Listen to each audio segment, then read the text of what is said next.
Waziri wa mambo ya nje wa Iran, Said Abbas Araghchi, amesisitiza kuwa mlango bahari wa Hormuz uko wazi kwa meli kutoka nchi zisizounga mkono uchokozi wa Marekani na Israel. Kauli hii inakuja huku kukiwa na mvutano mkubwa katika eneo hilo kufuatia mashambulizi ya kijeshi ya Marekani na Israel dhidi ya Iran. Araghchi alitoa kauli hiyo wakati akizungumza kwa simu na waziri wa mambo ya nje wa Korea Kusini, Cho Hyun, ambaye alipiga simu kujadili uhusiano wa nchi hizo mbili na maendeleo ya kikanda. Araghchi alifafanua kuwa hali ya sasa ya ukosefu wa usalama katika mlango bahari wa Hormuz ni matokeo ya moja kwa moja ya mashambulizi haramu ya Marekani na Israel dhidi ya Iran yaliyoanza Februari 28.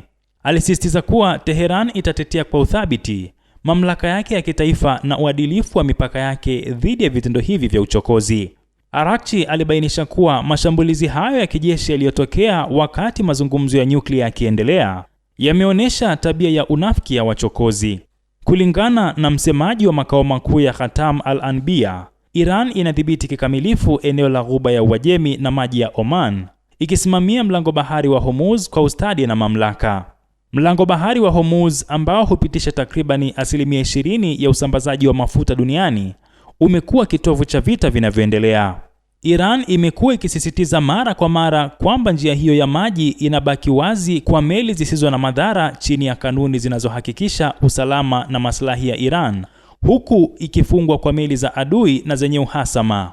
Maafisa wa Iran wameonya kwamba mashambulizi yoyote zaidi dhidi ya miundombinu ya Iran yatasababisha kufungwa kabisa kwa mlango bahari huo, jambo ambalo litakuwa na athari kubwa kwa masoko ya nishati duniani.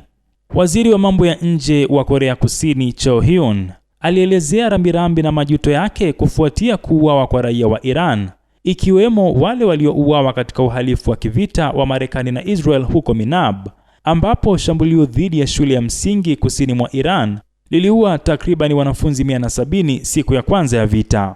Cho pia alionyesha wasiwasi wake juu ya maendeleo ya kikanda na matokeo mabaya ya kuendelea kwa ukosefu wa utulivu na vita kwenye uchumi wa dunia, hasa kuhusu hali katika mlango bahari wa Hormuz. Alisisitiza umuhimu wa juhudi za kupunguza mvutano katika eneo hilo. Katika mazungumzo tofauti ya simu, Araghchi alizungumza na waziri wa mambo ya nje wa Misri, Badri Abdelati, kujadili matokeo ya kikanda na kimataifa ya uchokozi haramu wa Marekani na Israel dhidi ya Iran na ulinzi halali wa nchi hiyo. Araghchi alielezea maoni ya Iran kuhusu uchokozi huo na ulinzi thabiti na halali uliofanywa na vikosi vya jeshi la nchi hiyo dhidi ya wachokozi.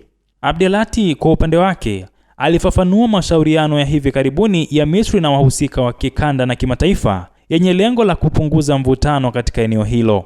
Mawaziri wote wawili walikubaliana kuendelea na mashauriano kati ya nchi hizo mbili. Araghchi pia alifanya mazungumzo ya simu na waziri wa mambo ya nje wa Oman, Said Badri al-Busaid, wakibadilishana mawazo juu ya maendeleo ya kikanda kufuatia uchokozi mkali wa Marekani na Israel dhidi ya Iran, hasa hali ilivyo katika mlango bahari wa Hormuz.